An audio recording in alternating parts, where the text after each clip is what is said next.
The sixth dies anyway, closing that chapter, and she meets and marries an English knight named Walter Bentley. They return to Brittany together, where she peacefully lived out the rest of her days, dying at the ripe age of named Jiro Zaimon from the village of Sano is wandering around the bustling city of Edo. Running a successful business is tough, and Jiro needed some time off to recharge and thought the big city would be the best place to do just that. While walking around, he accidentally stumbles into the pleasure district of Yoshiwara. Whoops, how did that happen? And there, he finds himself surrounded by the most beautiful women, who all smile at him as he passes by. Jiro cannot help but stare back in awe and wave sheepishly, as this was something he was totally not used to. You see, due to a case of smallpox he suffered as a child, his face was badly disfigured, and no woman back home would even look at him or give him the time of day. As he wanders around Yoshiwara, he spots a beautiful courtesan in the distance. He rushes over to get a better look, and she's hands down the most stunning woman he has ever seen. He follows her back to her establishment and learns her name is Yatsuhashi. She's an oiran, a courtesan of the highest class who only services nobles and the ultra-rich. As a successful businessman, Jiro had money, but merchants were on the lowest rung of the social ladder. Could he even have a shot to buy some time with this goddess of a woman? But to his surprise, Yatsuhashi smiles and accepts him. Now, it's important to note that at this time, the courtesans in this pleasure district had the right to turn away customers they didn't want to service. And so, for the first time in his life, Jiro seems to have found a woman who can look beyond his scarred face and see him for who he truly is. He instantly falls in love. Nothing in his life matters anymore, and he stays in Edo spending all of his time with Yatsuhashi. He begins to shower her with the most extravagant gifts. No expense is too much for the love of his life. But back home in Sano, without him around, Jiro's charcoal business begins to fall apart. The company soon goes bankrupt, and his home and all of his land are sold off to pay his debts. Without any new money coming in from his business, and having already spent all the money he had on Yatsuhashi, Jiro finds himself penniless, but he can't stop wandering around Yoshiwara obsessively trying to catch his love when she's walking about. One day, Jiro finally manages to catch Yatsuhashi walking in a procession of courtesans, and he calls out to her. She ignores him, and in that moment he comes to the painful realization that his relationship with her was strictly business. She never had any real feelings for him. She was just humoring him for his money. I poured my heart out, spent my fortune. I'd heard courtesans were not sincere, but I believed Yatsuhashi was different. How could I have been so stupid to trust her? The pain is unbearable. So on December 19th, 1696, Jiro finds Yatsuhashi again walking through Yoshiwara in a procession, and in a final attempt yells out to her, "Please, could you just say one nice thing to me? I've lost everything because of you." Again, she ignores him and keeps walking. Finally recognizing he's truly lost everything, Jiro finally snaps. "How dare you ignore me after all this, you ungrateful wretch!" And he chases her to a tea house.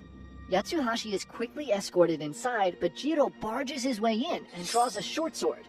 According to some stories, it's a named blade called the Kagotsurube. "You've humiliated me enough!" he shouts, and he rushes at Yatsuhashi, who's making her way up a staircase. He lunges at the woman he once thought to be the love of his life, and with a single stroke, slices her in half. Her legs and waist tumble down the staircase while her hands grip its railing. Jiro runs up the stairs past his former lover and onto the roof, attempting to escape. The commotion attracts the police, and neighbors try to hit him with long sticks to get him down, but he's swinging his sword like a madman. Eventually, someone throws a bucket of water on England. A boy named Jeffrey Hudson's born. While for the most part he looks like a completely normal newborn, Jean, and as they lean down to look at their adorable newborn baby, they smile and say, "Jackpot!" You see, Jean was a beautiful child, a very valuable asset in those days. So as soon as she was old enough, her parents eagerly married her off to a noble in exchange for a whole lot of land. Being just 12 years old, Jean probably had no idea what love was, so she just went along with the plan and quickly had 2 kids with this guy and accepted that this was probably what her life was going to be. But 14 years later, her husband unexpectedly dies, and as a 26-year-old single mother in the Middle Ages, she needs to find someone else to marry to take care of her and her kids. She was still very young, and according to historical accounts, still super hot, so she quickly marries a member of the Breton ruling family. But his family thinks their guy would be better off marrying someone a little richer, and so they get the Pope to quickly annul their marriage. Jean then meets and marries another Breton noble named Olivier de Clisson. And this time, the vibes are completely different. Against all odds, in a time when marriage between nobles was usually just political, Jean and Olivier fall madly in love. They go on to have 5 kids together, and life is perfect. A loving husband, beautiful children, wealth and power, and the family feud over who gets to be the next duke spirals into a 30-year war called the Breton War of Succession. The kings of England and France both rubbed their hands together, spying an opportunity to ensure the new duke would support them in their own 100 Years' War. So the English support John of Montfort, the half-brother of the duke, while the French supported his niece and her husband Charles de Blois. Jeanne and her husband choose to support Charles de Blois and side with the French and their king Philip VI. Fighting for the French, Olivier and his army recapture the lost city of Vannes, but the victory is short-lived and the English quickly take it back. Olivier and other commanders there are captured, and for some reason he's traded back to the French for a suspiciously small amount of money, and this makes the French start to believe he's a traitor. The Pope comes in and calls a timeout on the war in 1343, and in this brief truce, the king invites Olivier and other nobles from Breton to Paris to participate in a tournament to celebrate the newfound peace. Olivier thinks this is awesome and travels to France, but the second he steps on a French soil, he's arrested and taken prisoner. He's tried for treason and thrown into a dungeon to await his trial. Back in Breton, Jeanne finds out about this, rushes to Paris, and desperately tries to get her husband released, even going so far as to bribe the king's sergeant, but ultimately fails. Olivier is given a sham trial, and in August, he's marched out to the town square and publicly beheaded. His body's then hung up in Paris, and his head was shipped off to Brittany to be displayed on a spike. Horrific for anyone, but for a noble to be treated like this was the ultimate disrespect. In Brittany, Jeanne brings her two youngest sons to look at their father's severed head. She forces them to stare at their father's pale, lifeless face that is now weeks old and is rotting and covered in a swarm of flies. Inside, she boils with rage and refuses to let her children look away. They must understand that the king must pay. And so, at the age of 43, Jeanne decides to dedicate the rest of her life to making the rest of King Philip's life a living hell. She breaks all ties to France and sells off her entire estate. Land, jewelry, anything and everything she owned of value, and uses the cash to raise a small personal army. She arrives at Chateau de Tuffeau, a castle controlled by the French loyalists. She weeps loudly at the castle gates, asking for the men to allow a heartbroken widow entry. The commander of the castle looks down and recognizes her as a noble who supports Charles de Blois and opens the gates. Once the gates are open, Jeanne's army reveal themselves and storm into the castle. The castle garrison is caught off guard, and Jeanne orders her men to massacre them all. She spares just one man and gives him instructions to give King Philip the regards of Jeanne de Clisson. She continued to sack castles along the Normandy coast with her personal army, and eventually she buys 3 warships which she paints black and dyes their sails blood red. She names her flagship My Revenge, and essentially becomes a pirate. She carries with her a massive axe and begins terrorizing French merchant ships in the English Channel.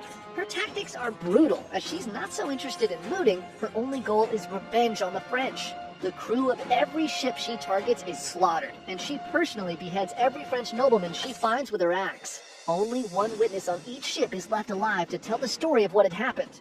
As word of Jeanne and her Black Fleet gets back to the king, she becomes known as the Lioness of Brittany. Word of this crazy redhead with these black ships that's f***ing up French merchant ships somehow gets back to the English, and they immediately recognize her as a valuable ally and begin funding her to keep up the good brutal battle. Her fleet is destroyed and her flagship is boarded. But when the soldiers look for Jeanne, she's already long gone. She had escaped in a tiny boat with some members of her crew. With no food or water, they floated helplessly for 6 days, and some crew members ultimately did not survive the escape. Finally, on the 7th day, Jeanne drifted onto English shores, half dead, but still alive enough to ruin King Philip VI's day. Upon landing in England, she was looking at his tiny boy running around. He could only see an incredibly difficult job as the keeper of the baiting bulls for the Duke of Buckingham. Geoffrey's father saw one path that could possibly give his son a somewhat respectable life. So when Geoffrey turns 7, his father brings him to the Duchess of Buckingham and presents him as a gift. See, little people, or dwarfs as they were known back then, were often collected by nobility as curiosities that were used to entertain guests. Geoffrey was blessed in the sense that though he was small, he was perfectly proportionate with no deformities in real life, and immediately accepts him and he joins her court. Now around this time, the Duke and Duchess were expecting a visit from the king and his new French bride, Queen Henrietta Marie, and they thought that Geoffrey would be the ultimate surprise and delight for their dinner guests. At the banquet, a large pie is placed on the table in front of the royal couple. The queen stares at the pie, wondering what surprise might be hiding inside, when suddenly, on command, Geoffrey, dressed in a tiny suit of armor, bursts from the pie crust and starts aggressively dueling an invisible opponent with his tiny sword. The queen finds this hilarious. How is someone this small even real? She must have him. And so the Duchess gives Geoffrey to the queen and he travels back with her to London. Geoffrey joins the queen's collection of oddities and quickly becomes her favorite. She makes sure he has the best food and accommodations. He gets the formal education of a noble and servants that he can call upon for whatever he needs. Somehow, against all odds, being tiny was not the curse he thought, and miraculously it's brought him a wonderful life. He develops a deep affection for his queen and works hard to put on the best act named William Evans, who was a giant that stood over 7 feet tall. At dinner parties, Evans would pull out a loaf of bread from one pocket and then pull Geoffrey out of his other pocket, who would then cut the bread and serve it. Geoffrey was given the nickname Lord Minimus, and though he initially enjoyed the spoils of the royal life, he slowly became resentful of the golden cage he had found himself in. He realized that no matter how educated he became or what skills he worked to acquire, he would always be treated like a joke and never truly accepted as his husband, King Charles, had been busy alienating the entire parliament of his country. Charles believed he was God's chosen monarch, and rather predictably, this point of view was badly received by nearly everyone. And so by 1642, a massive civil war broke out. Supporting the king and his queen, Geoffrey fought to take a more active role in the war.